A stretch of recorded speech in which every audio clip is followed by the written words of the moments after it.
민수기 23장 13절에서 26절까지 내용입니다. 내용을 읽으면서 살펴보겠습니다. 이 발람의 두 번째 예언입니다.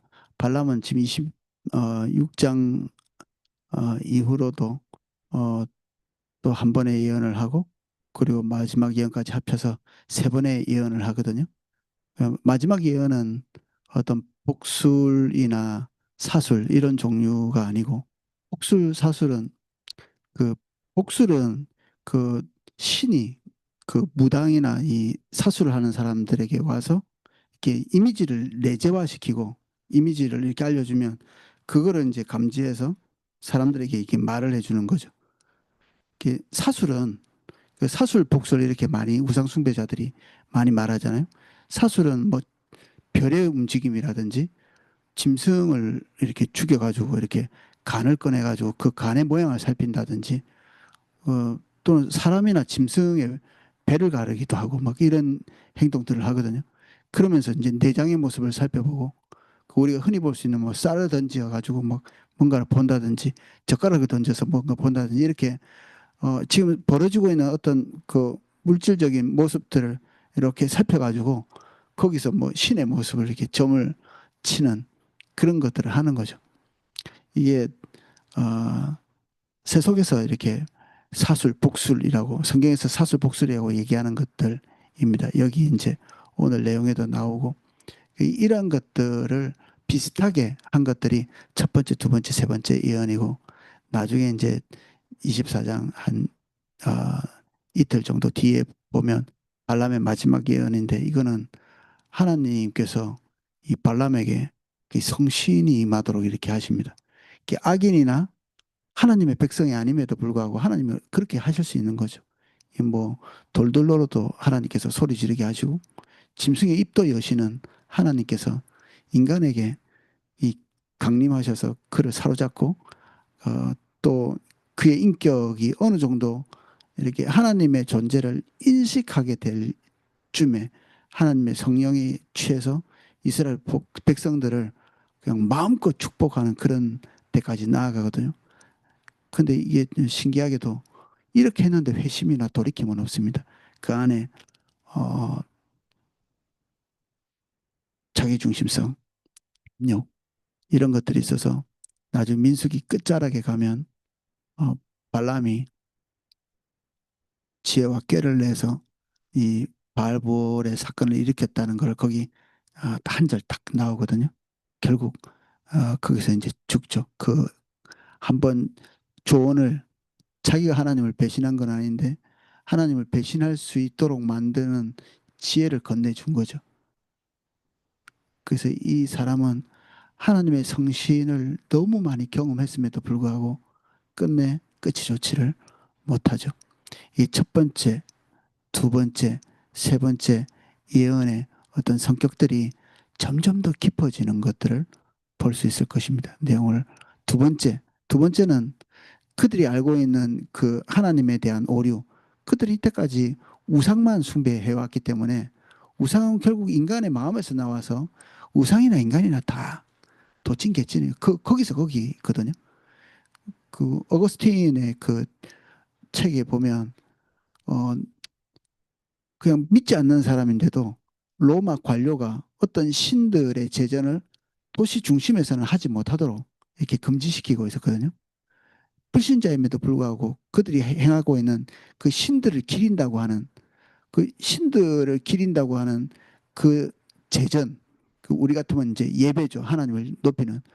그 신들은 음란한 거를 좋아하고 탐욕을 좋아하고 사람의 그 희생을 좋아하고 이렇게 하니까 제전에서 음란하고 더럽고 포악하고 이런 것들이 드러날 수밖에 없죠.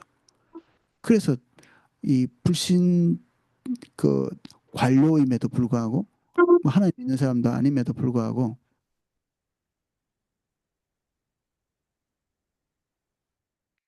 그들의 그 신들의 제전을 도시 중심에서 하지 못하도록 그렇게 금지하고 있는 그런 문서가 있다고 하거든요.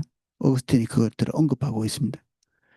근데 여기 나와 있는 이 발람 그리고 발락 이 두 존재가 똑같이 각자 다른 신을 믿었다고 하지만 결국 우상은 인간의 마음에서 나온 거고 탐욕에서 나온 거고 염원에서 나오는 집합체이기 때문에 결국 발람의 신이나 그리고 에,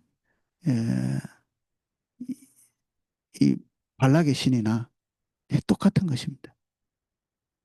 그래서 세상은 가짜 신과 진짜 하나님 그렇게만 나누어지지 세상의 모든 뭐 신들은 다 인간의 마음 안에서 그들의 염원을 이루기 위한 몸부림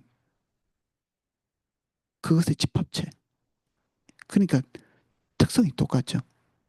오늘 이 발락과 발라함의 태도와 자세를 보고 하나님께서 그들에게 가르치시는 내용을 보면 세상의 우상 숭배하는 사람들이 어떤 경향성을 가지고 어, 우상을 숭배하는지 그리고 우리 하나님은 왜 그래서는 안 되는지 이게 가르치고 있죠. 이게 발람은 어느 정도 영적인 감각이 있는 사람, 무당이니까 영적인 감각이 있는 사람이라 어느 정도는 이해했으리라 믿어지지만 사실은 그 영적인 지식, 그 깨달음이 자발적인 헌신과 하나님을 경외하는 데까지 나아가지는 못하고 있는 모습입니다. 13절입니다. 발락이 말하되 나와 함께 그들을 달리 볼 곳으로 가자. 거기서는 그들을 다 보지 못하고 그들의 끝만 보리니 거기서 나를 위하여 그들을 저주하라 하고 지금까지 하나님께서 이스라엘 백성들을 저주할 생각이 없으신 것을 분명히 이해했는데 장소를 바꾸면 신의 마음이 달라질 것처럼 우스운 일이죠. 우리가 이때까지 하나님을 배워온 것으로는 어이가 없는 이해죠. 근데 우상숭배하는 사람들이 신을 보는 개념이고요. 그리고 이 우상이 결국 사람에게서 나왔다는 게 밝혀지는 거죠. 마음속에서 우리는 보는 각도만 달라도 마음이 달라지고 오늘 보고 내일 보면 달라지고 이게 인간의 심성이잖아요. 신도 그럴 거라고 생각하는 거죠. 인간처럼. 그들이 상상할 수 있는 신의 모습은 이런 모습입니다. 소빔들로 인도하여 비스가 꼭대기에 이르러 일곱 제단을 쌓고 각 제단에 수송아지와 순양을 드리니 똑같죠. 이거는 변하지 않습니다. 그들이 지금까지 이게 최고라고 생각해 왔기 때문에 이렇게 하고 발락은 또 발람이 시키는 대로 팍팍 이렇게 해서 바치는 이게 제가 어제 이걸 좀 보면서 어, 송아지 보통 이 숫소 뭐 이런 걸 보면 한 700만 원씩 하거든요. 돈으로 치면 여기에 지금 한 번 제사할 때마다 7마리씩 이렇게 하니까 뭐 억대 제사를 드리는 거죠. 양은 뭐 그보다는 훨씬 싸겠지만 7마리, 7마리. 그 장작 갖다 놓고 사람들 동원해가지고 그 불을 지르고 자기들이 할 수 있는 최상의 것들을 하고 있기 때문에 신의 마음을 움직일 수 있을 거라. 신이 탄복할 거라. 믿는 거는 또 변함이 없죠. 발람이 발락에게 이르되 내가 저기서 여호와를 만나 뵐 동안에 여기 당신의 번제물 곁에 서서서 하니라. 똑같은 방식입니다. 메소포타미아에서 배워왔던 딱 그 방식 그대로 여호와를 만나겠다고 이렇게 다가서고 있는 거죠.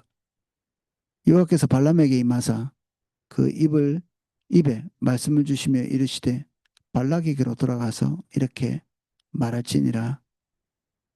하나님께서 만나 주시죠. 하나님께서 말씀하신 방식이 아님에도 불구하고 그들을 대면합니다. 이게 하나님은 기계가 아니시고 하나님은 규칙이 아니시고 사람의 상상으로 이게 지어진 허구가 아니시기 때문에 그분은 그분이 결정하시고 오셔서 그들의 무지와 올바르지 않음을 그냥 덮고 당신의 뜻을 이루기 위해 발람에게 나타나시죠.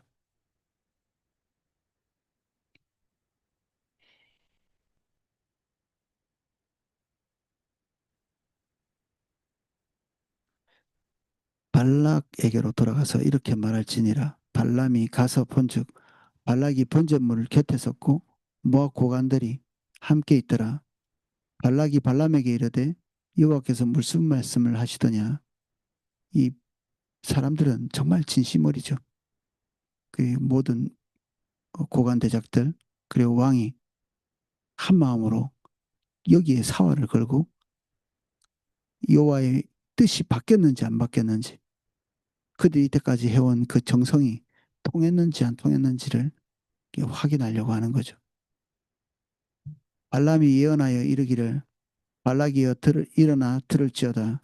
십볼의 아들이여 내게 자세히 들으라. 하나님은 사람이 아니시니 거짓말을 하지 않으시고 인생이 아니시니 후회가 없도다. 어찌하여 그 말씀하신 바를 행하지 아니하시며 하신 말씀을 실행하지 아니하랴. 세상의 신은 이렇지 않거든요. 면덕이 죽을 테다죠. 왜냐하면 인간의 마음속에 나왔기 때문에 믿을 수가 없습니다. 알라 신도 똑같죠.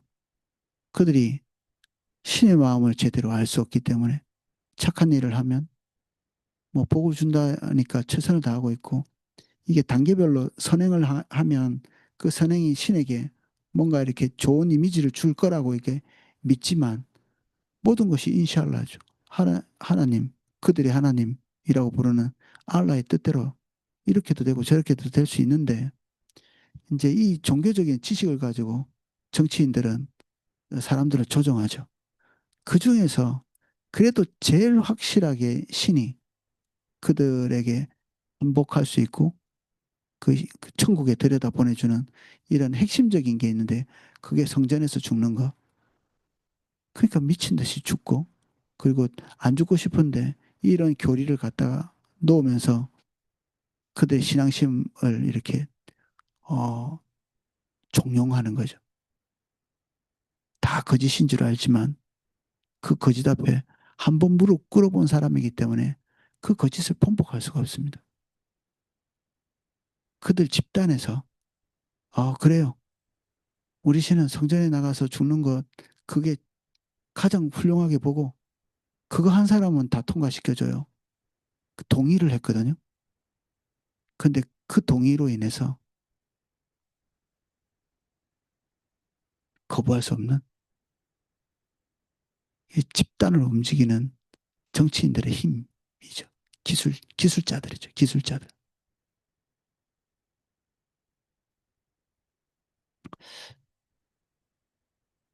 그러나 하나님께서는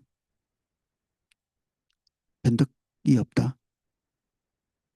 너희들이 알고 있는 신과 다르다.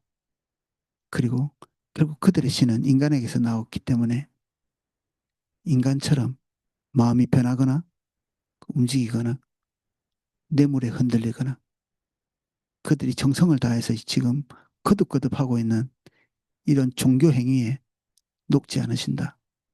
그걸 얘기하고 있죠.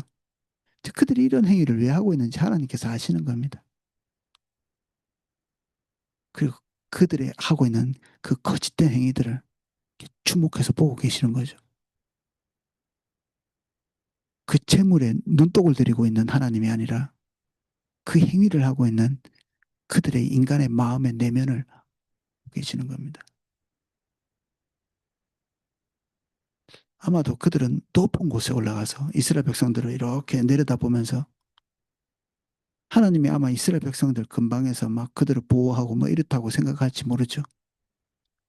그래서 그들은 신을 이렇게 산 꼭대기에서 이스라엘 백성을 내려다보고 그들을 향한 그 뭐 신의 모습 그런 걸 이렇게 내려다보고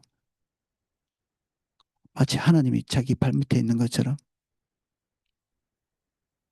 이런 거를 뭐 독신이라는 단어도 쓰더라고요. 혼자 있어서 독신이 아니라 이 주석에 의하면 이게 신성모독. 그들이 가지고 있는 개념 자체가 신성을 모독하는 거예요.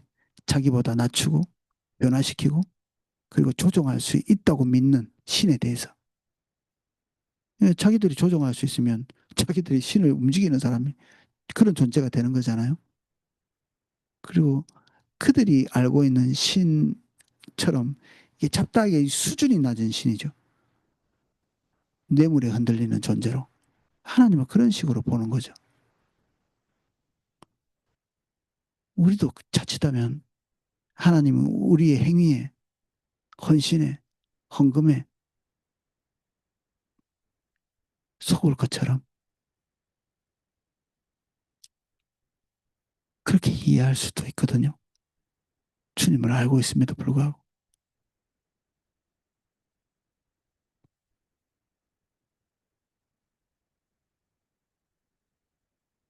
하나님은 변하지 않는 분이시다.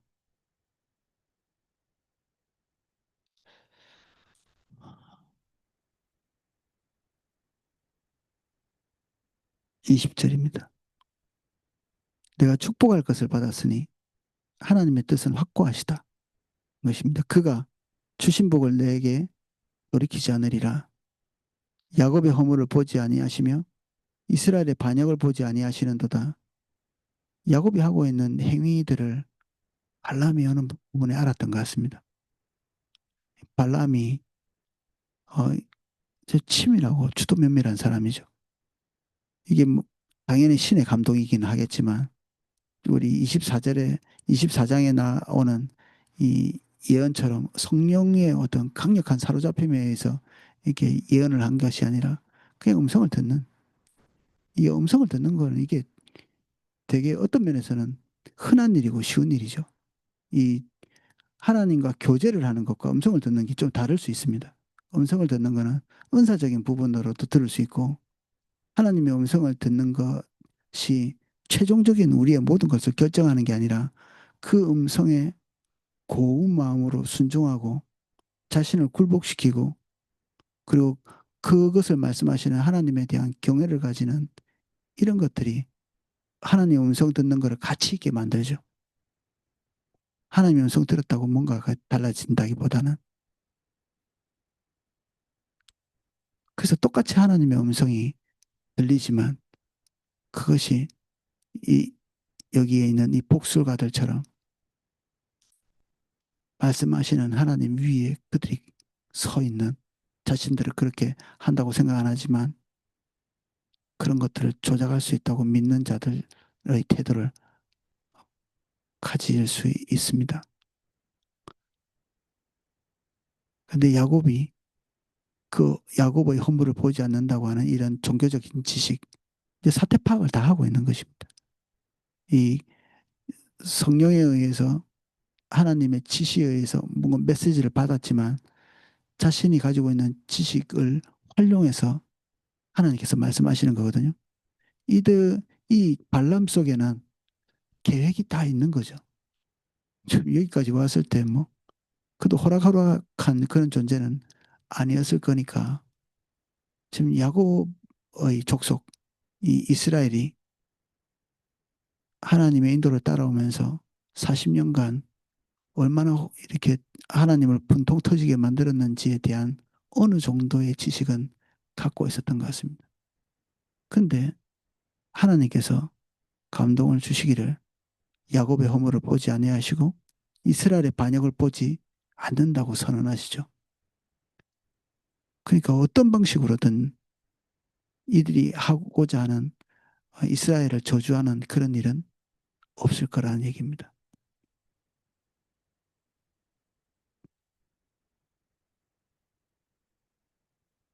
여호와 그들의 하나님이 그들과 함께 계시니 왕을 부르는 소리가 그 중에 있도다. 왕을 부르는 소리 아주 시끄럽게 큰 소리를 이렇게 말하는 그런 소리를 얘기하는데 하나님을 왕으로 삼고 그들을 향해서 찬양하고 그를 향해서 찬양하고 그를 높이고 송영하는 이런 행동들을 표현하는 거죠.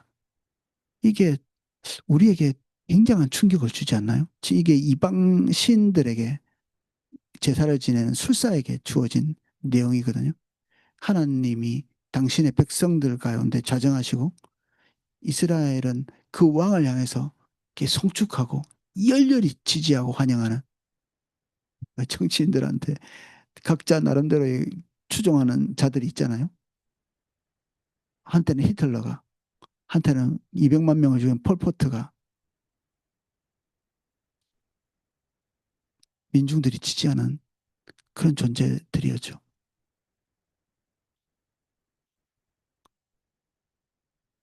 몹쓸 정치를 해도 대중들의 마음은 그들 입에 단 것이 떨어지는 지금 당장 그들의 자긍심, 자부심을 주고 그들에게 이렇게 무책임한 삶을 살 수 있는 소스를 제공해주는 그냥 지도자에게 뭔가를 맡기고 그냥 흘러가면 안전하다고 스스로 믿게 만들고 그런 말을 해주기를 바라는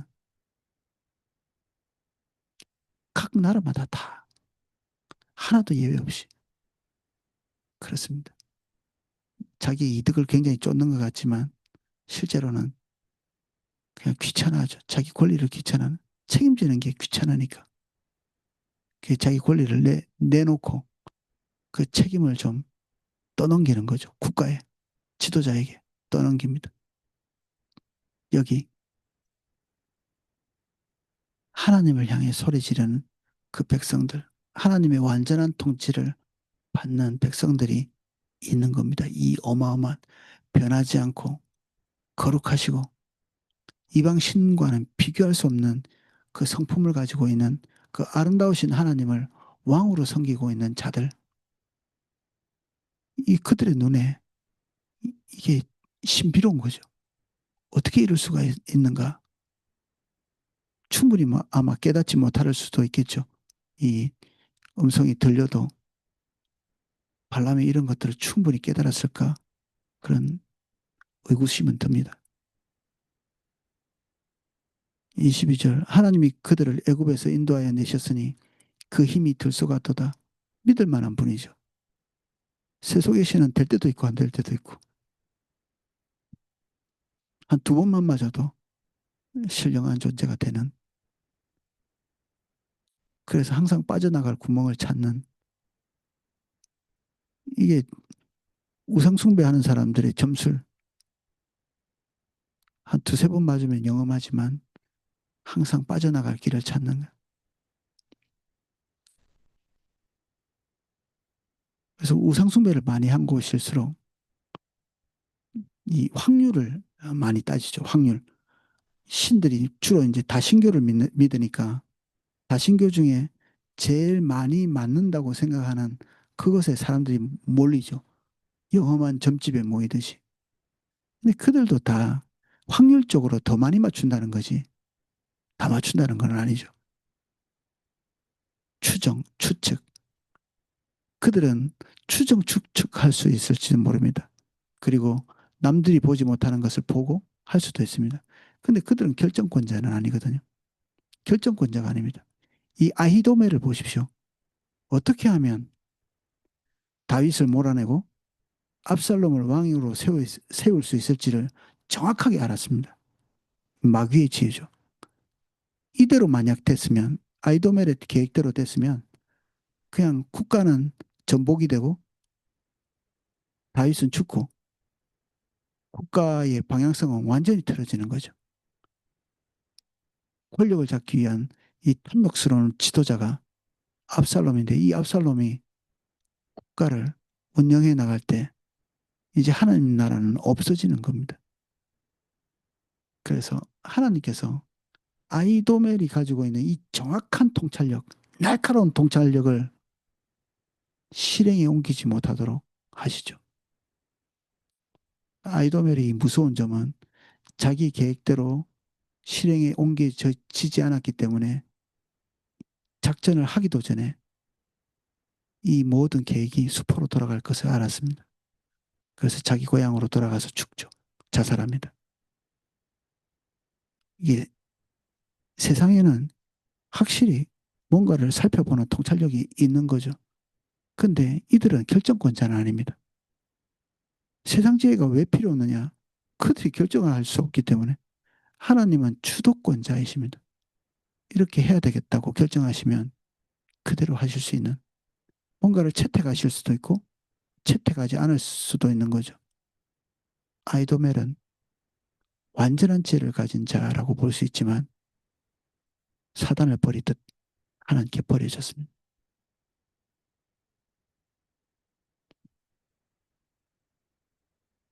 이 확률적인 우상 숭배를 하고 있던 그들의 눈에 비교할 수 없는 존재, 하나님, 계속 지금 계시되고 있는 중입니다. 그리고 강력하시고, 누가 이렇게 확, 들소 앞에는 뭐가 설 수 없거든요. 사자도 그 성숙한 들소 앞에서는 설 수가 없습니다. 웬만하면 들소들은 먹잇감으로 삼지 않는 그 사냥하다 죽는 경우도 허다하고요.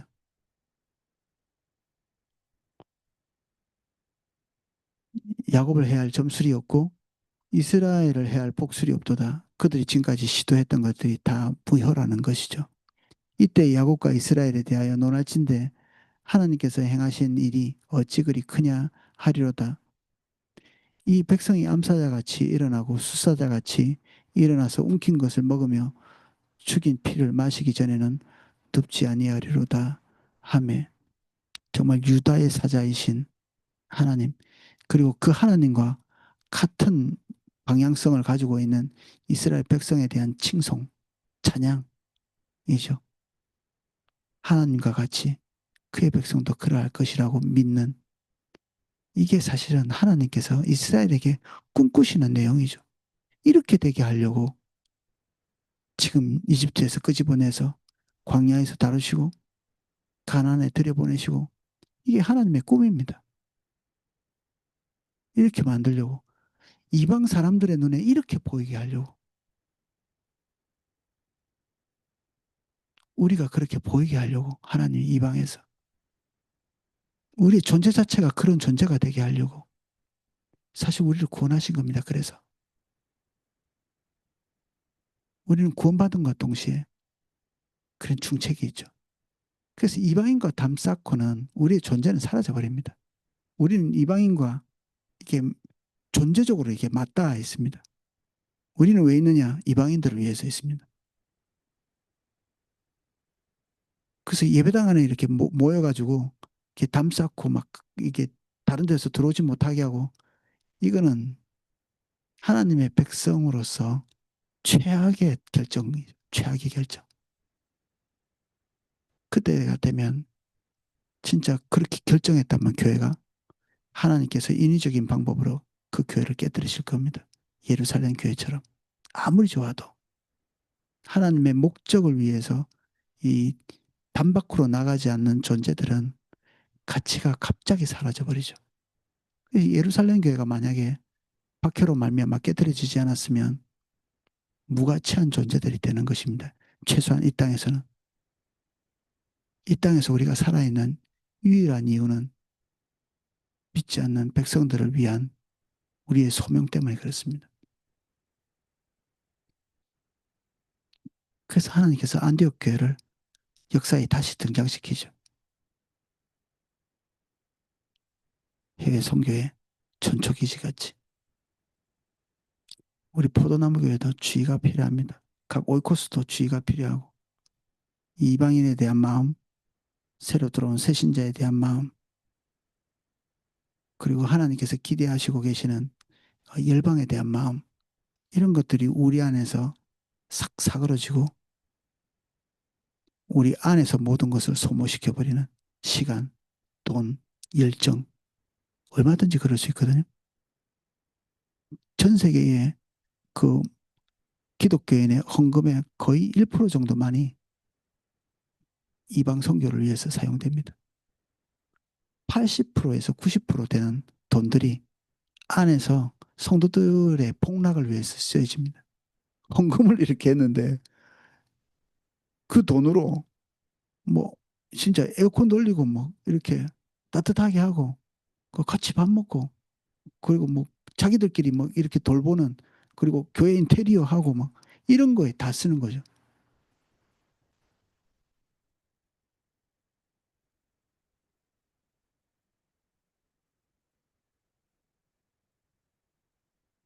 우리도 우리를 좀 볼 필요가 있습니다.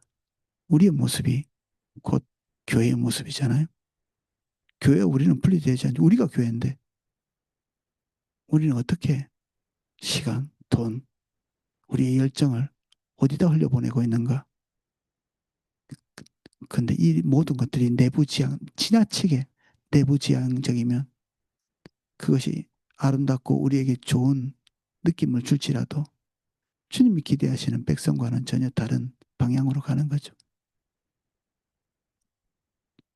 여기에 이방 술사들의 이스라엘 향한 이미지를 보십시오. 이게 하나님이 가르쳐 주신 거잖아요. 내 백성은 이런 백성이야 라고 얘기를 하는 겁니다.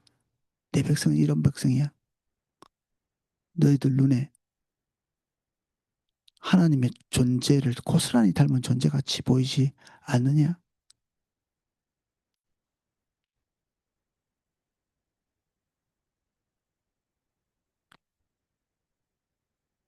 만약에 우리가 이 말씀대로의 존재가 아니라면 하나님의 이 자랑에 대한 모독이 되는 거죠. 어떤 면에서는 하나님께서 우리를 되게 자랑하고 싶어 하는 부분이 있습니다. 욥을 한번 보십시오. 욥이 행하고 있던 행동, 삶, 사단에게 이게 자랑을 하시거든요. 하나님이. 이런 자가 있느냐 이렇게 하면서 그 시기 질투하는 것들은 마귀죠. 주님 따라 가는 그를 거듭거듭 자랑하고 얘기하고 또 얘기하고 곱씹고 정말 다윗의 이야기는 지겨울 만큼 하나님이 거듭 말씀하십니다. 당대에 뭐 믿는 사람이 있었으면 편애하나 싶을 만큼 다윗이 죽은 이후에도 다윗의 장막 얘기하시잖아요. 내가 다윗의 장막을 새롭게 세울 거다. 다윗의 장막이 뭐 그렇게 중요한가? 성막도 있고 성전도 세워지고 모든 백성들이 하나님을 만나러 가는 공식적 예배당이 있는데도 불구하고 하나님께서는 다윗의 장막을 신약 시대에 세우겠다가 말씀하시거든요.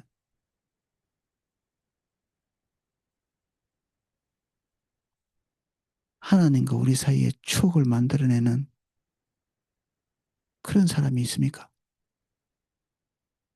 하나님이 다윗과 함께 있었을 때 너무 좋았던 거죠.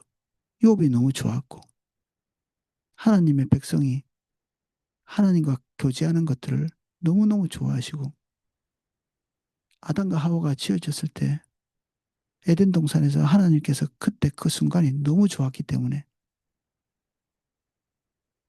당신의 백성들과 교제하기 위해서 너무나 많은 제약이 있음에도 불구하고 성막을 만드시고 성전을 만드시고 그것을 꿈꾸시면서 에스겔에게 또 다른 성전을 세울 거라 약속을 또 주시잖아요. 요한계시록에도 하나님과 교제할 수 있는 하나님과 같은 방향성을 가진 백성들에 대한 하나님의 꿈이 나옵니다. 여기 이방술사의 입을 통해 가지고 주신 하나님의 꿈입니다. 이게. 그래서 우리 꿈은 다 버려야 됩니다. 우리 꿈. 우리가 꿈꾸고 있는 거는 빨리 오늘 청산하십시오. 하나님의 꿈, 요것만 남게. 발락이 발람에게 이르되 그들을 저주하지도 말고 축복하지도 말라. 분통이 터지겠죠, 당연히.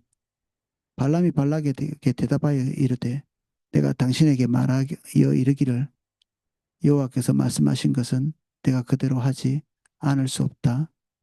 않을 수 없다고 하지 아니하더이까. 점점 더 하나님의 예언이 노골적이 되어가고 있습니다.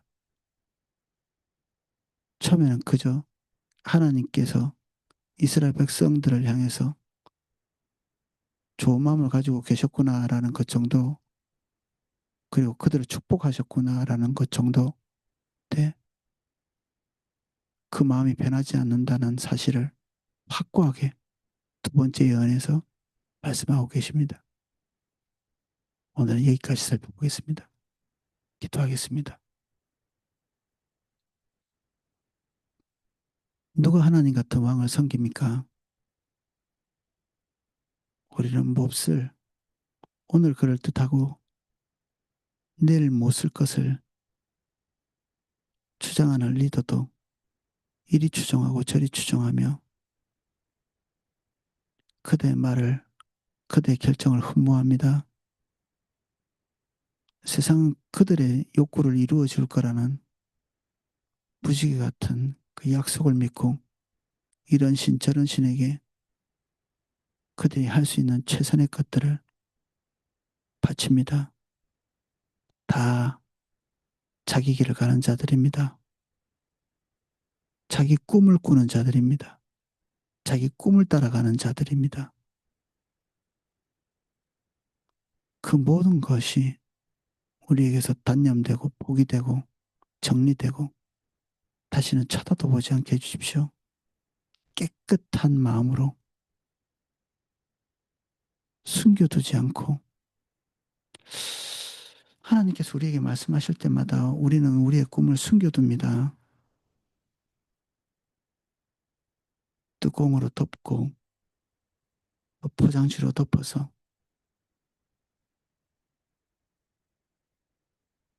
모든 것이 잠잠해질 때 그것을 다시 꺼내봅니다. 십자가에 못 박게 해주십시오. 끝을 내게 해주세요. 우리의 꿈과 돌이킬 수 있도록 갈라서게 해주십시오.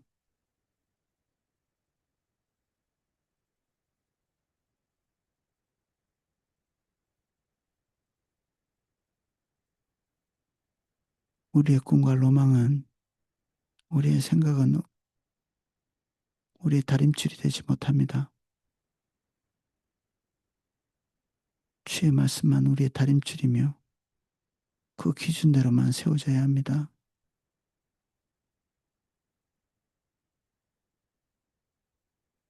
하나님 우리에게 비범한 결단을 주십시오. 저희들과 함께 해주십시오. 예수님 이름으로 기도합니다. 아멘.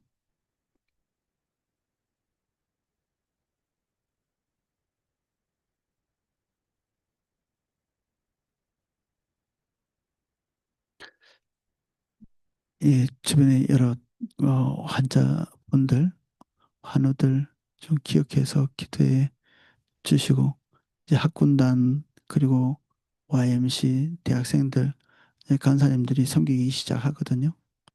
예, 각 학교를 위해서 기도해 주시고 저도 침신대를 맡았는데 주변에 그 학생들이 간사님들이 없어서 침신대로 찾아오는 학생들이 있습니다. 충남대나 모건대나 자기들은 YMC가 없어서 이렇게 찾아오더라고요. 주변에 이 학군단 또는 YMC 이게 빈 곳이 있는지 좀 보시고 저 축복하고 기도하시고 하나님 인도하시면 이게 우리 일이죠 결국. 누가 하겠습니까? 우리가 해야지. 누가 와서 해줄 것이 아니거든요. 결국 우리에게 맡겨진 겁니다. 포도나무 교회 우리에게. 그래서 남의 일이라는 생각보다는 기도하면서 내 짐도 있지만 내 짐은 옆으로 두고 하나님의 짐을 지는 그게 바른 것입니다. 그걸 위해서 기도 부탁드립니다. 제가 각자 기도하실 수 있도록 음악을 방송해 드리겠습니다.